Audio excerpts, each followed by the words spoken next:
Heavenly Father, Almighty God, lumikha ng langit at lupa, dumarating ako sa harapan mo ngayong umaga na may pusong puno ng papuri sa kung sino ka.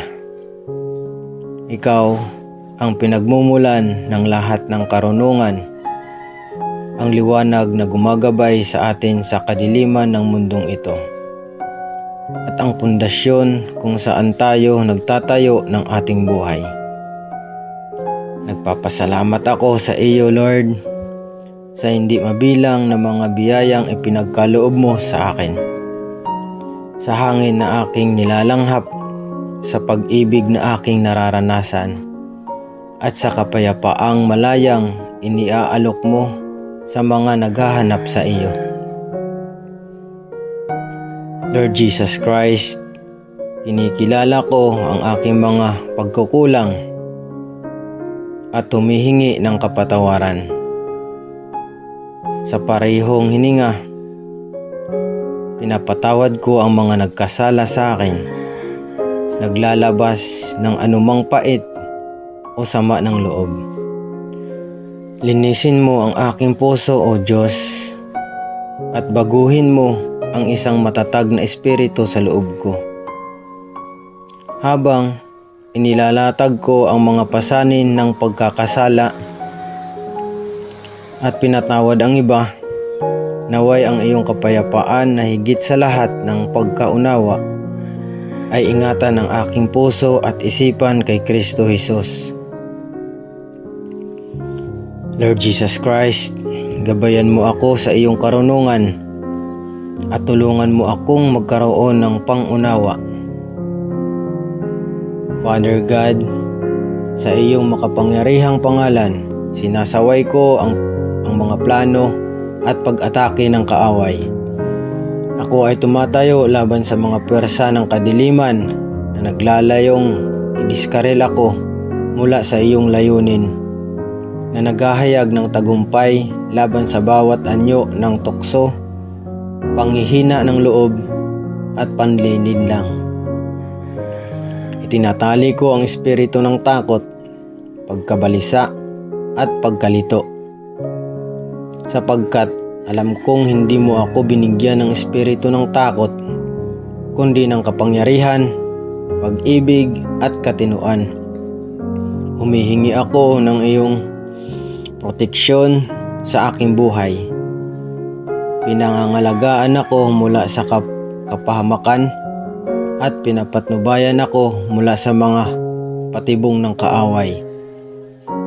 Pinapahayag ko sa pangalan ni Jesus na ang iyong karunungan ay magliliwanag sa aking landas. Tulungan mo akong ikiling ang aking tainga at ang aking puso sa iyong karunungan, upang ang aking kaluluwa ay mabuhay.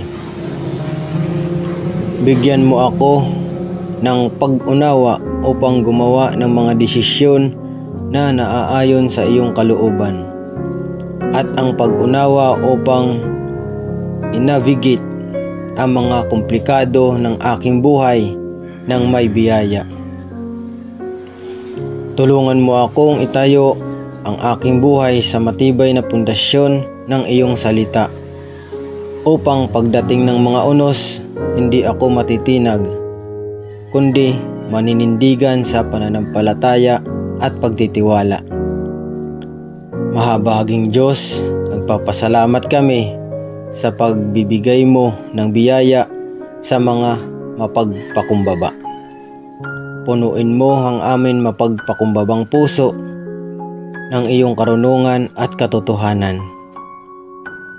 Lord Jesus Christ, habang binibigkas ko ang mga panalangin ito, kasama ang lahat ng nakikinig, ako ay nagpapasalamat sa bawat pusong nagpapakumbaba sa iyong harapan ngayon. Kami ay nagkakasundo, batid na ikaw ay nasa gitna namin, gaya ng iyong ipinangako. Pagpalaing kami ng iyong banal na karunungan upang kami ay mamuhay na karapat-dapat sa iyong tungkulin na puno ng layunin, kagalakan at kapayapaan. Naway maging liwanag kami sa mga nakapaligid sa amin na gumagabay sa kanila sa iyong katotohanan at pagmamahal. Para sa aking mga mahal sa buhay, dalangin ko na iabot mo ang iyong kamay ng pagpapala, proteksyon at patnubay. Naway maranasan din nila ang kabuuan ng iyong pag-ibig at ang yaman ng iyong karunungan. Panatilihin silang ligtas sa kapahamakan at naway ang iyong presensya ay maging patuloy na mapagkukunan ng kaginhawahan at lakas sa kanilang buhay. Maawaing Panginoon, pagalingin mo ang mga may sakit sa amin. Ibalik ang lakas sa pagod at magdala ng kapayapaan sa pusong nababagabag.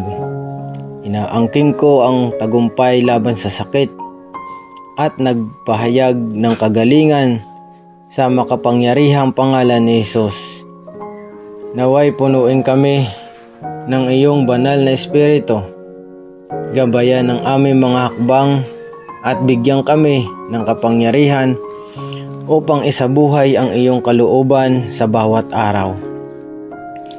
Lord Jesus Christ, nagpapasalamat kami sa iyo sa banal na karunungan na matatanggap namin mula sa iyo. Patnubayan kami sa lahat ng katotohanan at kaunawaan upang magkaroon din kami ng pangunawa.